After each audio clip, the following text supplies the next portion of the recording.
ባንኮቻችን የዶላር እጥረት እየተፈታተናቸው መሆኑን የሚያሳይ ነገር ነው። እንግዲህ በትናንትናው ዕለት ብሔራዊ ባንክ አውጥቶት በነበረው ጨረታ ላይ የተመለከት ነው። የዶላር ዋጋ ከብር አንጻር ጭማሬን ያሳየበት ይህኛው በመጀመሪያው ሩብ ዓመት በኢትዮጵያው የበጀት ዓመት ማለት ነው የመጀመሪያው 125 ሚሊዮን ዶላር ጨረታ ተደርጓል። በዚህም ዶላር ጨምሯል፣ የብር ዋጋ ተዳክሟል። በዛሬ ቪዲዮ ቁጥሮቹ ምን ይላሉ? ምንስ ተከሰተ? ምንስ ማለት ነው? ገበያው ላይ ለገበያውስ ምን ማለት ነው ለኔና ለናንተ የሚለውን ነገር አብረን እናወራለን። ቪዲዮውን እስከ መጨረሻ ተከታተሉት። ለቻናሉ ደግሞ አዲስ ከሆናችሁ ሰብስክራይብ ማለት እንዳትረሱ እያልኩኝ በዚህ ወደ ዛሬ ቪዲዮ የምገባው ነው።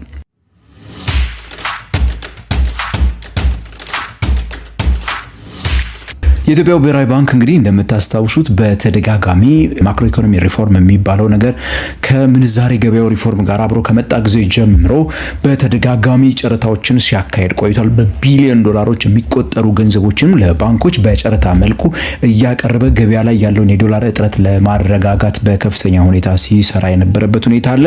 በሌላ መልኩ የኢትዮጵያ ብሔራዊ ባንክ ገዢ በተደጋጋሚ ሲናገሩ ሰምታችሁ ሊሆን ይችላል። ዶላር ሊቀንስ የሚችልበት እድል አለ፣ ብር አቅም ሊያገኝ የሚችልበት ተጠንቅቁ እያሉም ሲያስጠነቅቁ ሰምታችኋል። አላማቸውም እንደዛ እንደሆነ እንግዲህ እንደ ፖሊሲ አቅጣጫ ማሳያ የሚሆን ነገር ነው እና IMF ደግሞ የዶላርን ዋጋ ኦር ደግሞ የማንኛውንም አይነት ሀገር ዋጋ ገንዘቦች ዋጋ ገበያው በራሱ ጊዜ ራሱ እንዲያገኝ ተውለት፣ ጣልቃ አትግቡ የሚለውን ነገር በተደጋጋሚ ይወተውታሉ። ይሄና ደግሞ ልንቆጣጠረው ያልቻልነው ደግሞ ትይዩ ገበያ፣ ጥቁር ገበያ የሚባለው ነገር ደግሞ ተደማምረው አንድ ላይ ሲሆኑ ነው እንግዲህ የምንዛሬ ገበያው ኢትዮጵያ ውስጥ ትንሽ እየተንገራገጨ ያለው ማለት እንችላለን። ጥቁር ገበያው ወይ ደግሞ ትይዩ ገበያው በሆነ መልኩ እንዲያው ያለው ተጽዕኖ በጣም የቀነሰ ቢሆንም ስቲል ግን መኖሩን መካድ አንችልም። በትናንትናው ዕለት እንግዲህ ተደርጎ ባለው በዚህ ከመጀመሪያው ሩብ ዓመት ማለት ነው የአዲሱ የ2019 የበጀት ዓመት ማለት ነው ከዛ ውስጥ የመጀመሪያው ጨረታ ተደርጓል። በዚህኛው በኦገስት ወር መጀመሪያ ማለት ነው በፈረንጆቹ አንድ ሌላ በዚህኛው ወር መጨረሻ የሚደረግ ሲሆን 4 ይደረጋሉ።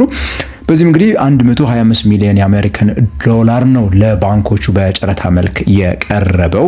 ከዚህ ውስጥ ታዲያ በዚህ በተደረገው ጨረታ አንድን የአሜሪካን ዶላር በአማካይ በትናንትናው ዕለት በተደረገው ግብይት 161 ብር ከ79 ሳንቲም ነው ባንኮቻችን የወሰዱት ማለት ነው። ይህ ማለት ከቀደመው ጨረታ ማለትም በበጀት ዓመቱ መጨረሻ በፈረንጆቹ ሰኔ 24 ተደርጎ ከነበረው ጨረታ አንጻር የ3 በመቶ አካባቢ ጭማሪና ሳይቷል። በዛም ጊዜ ከ157 ብር እስከ 158 ብር አካባቢ ነበረ አንዱን የአሜሪካን ዶላር ባንኮቻችን ተጫርተው ገዝተው የነበረው። በዛ ጊዜ 100 ሚሊዮን የአሜሪካን ዶላር ነበረ ካስታወሳችሁ የኢትዮጵያ ብሔራዊ ባንክ በጨረታ መልኩ ለባንኮቻችን አቅርቦ የነበረው። ከዛ በፊት ስፔሻል ኦክሽኖች የተደረጉበት ሁኔታ እንደነበረ እናስታውሳለን።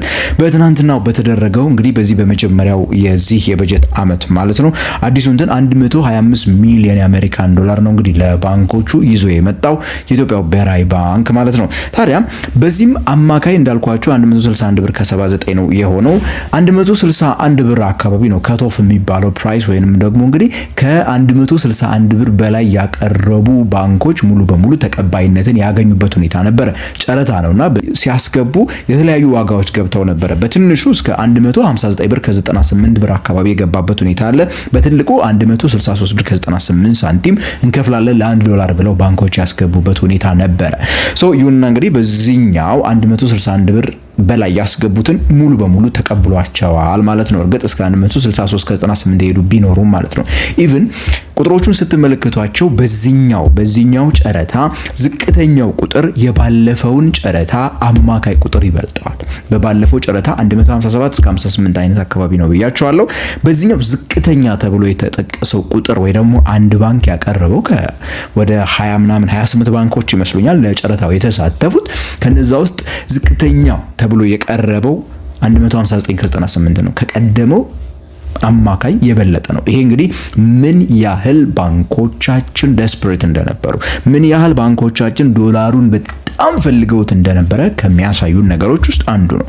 ቢኮዝ ከብሩ ስላላቸው በቃ እኔ በዚህም ቢሆን እገዛለሁ የሚል አይነት ነገር እንዳላቸው ትመለከቱበታላችሁ ማለት ነው።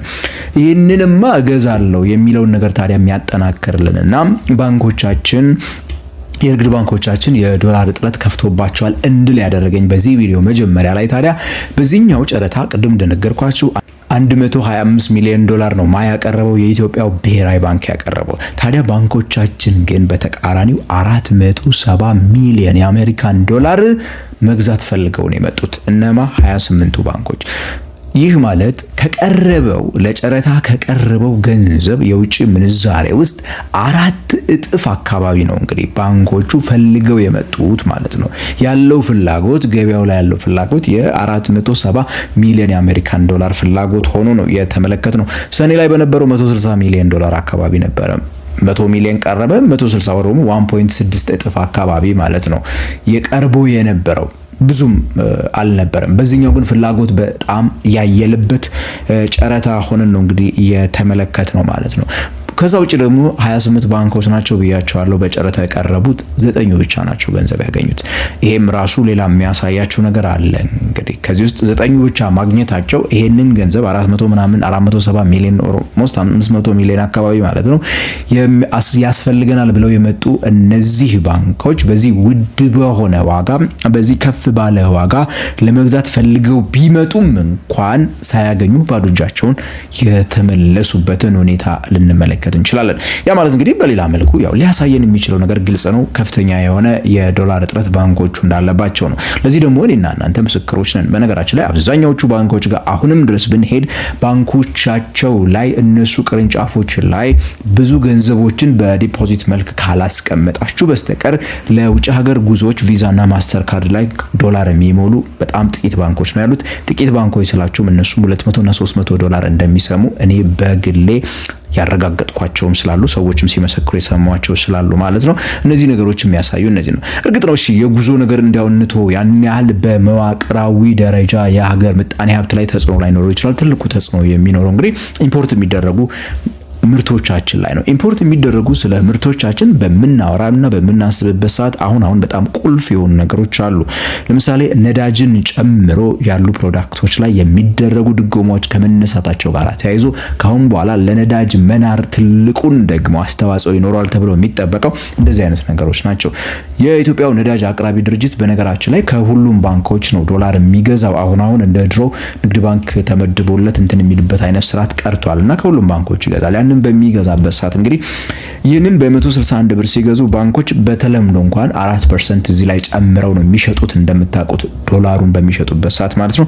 ይሄ እንግዲህ እስከ 165 ብርና ከዛ በላይ ሊያደርሰው ይችላል የዶላሩን መሸጫ ዋጋ። እርግጥ ነው ዶላሩን ከዚህ በላይ የሚገዙ ባንኮችም እንዳሉ እናውቃለን። ከሰሞኑ አዲስ ዓመት ከመምጣቱ ጋር ተያይዞ እስከ 170 ምናምን ብር የሚሰጡ ባንኮች አሉ። እነዛን ገንዘቦች ሰብስበው ለነዳጅ አቅራቢዎቹ ለተለያዩ ምርት አቅራቢዎቹ በሚሸጡበት ሰዓት እንግዲህ ዋጋው ዞሮ የዋጋ ግሽበትን በማምጣት ተጽዕኖ ወደ እኔና ወደ እናንተ ወደ ሸማቾቹ ማለፉ የማይቀር ነው የሚሆነው ማለት ነው።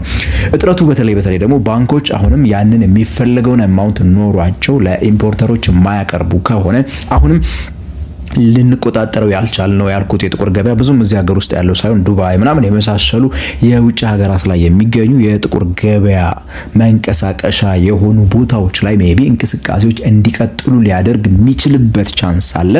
ያ ደግሞ እንግዲህ እየተሰራ ያለውን ስራ ሜቢ በትንሹ ገደብ ሊያበጅበት ወይ ደግሞ እንደተፈለገው ገበያው ነፃ እንዳይሆን ሊያደርገው ይችላል። የኑሮ ጫናው በተለይ የዋጋ መክበዱ በተለይ በቀጣይ ዓመት ብሔራዊ ባንክ ላስቀመጠው ወደ ነጠላ ሀዝ መልሰዋለው ላለው የዋጋ ግሽበት ሌላ ፈተና ሆኖበት ይመጣል ማለት ነው። ከብድር መስፋፋት ጋር ተያይዞ ባለፈው ያነሳሁት ነገር ነበረ በቪዲዮ ካስታውሳችሁ። በዚህኛው ደግሞ ሌላ ያንን እንዳያሳካ ወደ አንድ ዲጂት እንዳያመጣው ወደ 13 ምናምን በመቶ ደርሶ የነበረው ዋጋ ግሽበት ከዛ በላይ እንዲጨምር ሊያደርገው የሚችልበት እድል ሰፊ ነው ማለት ነው።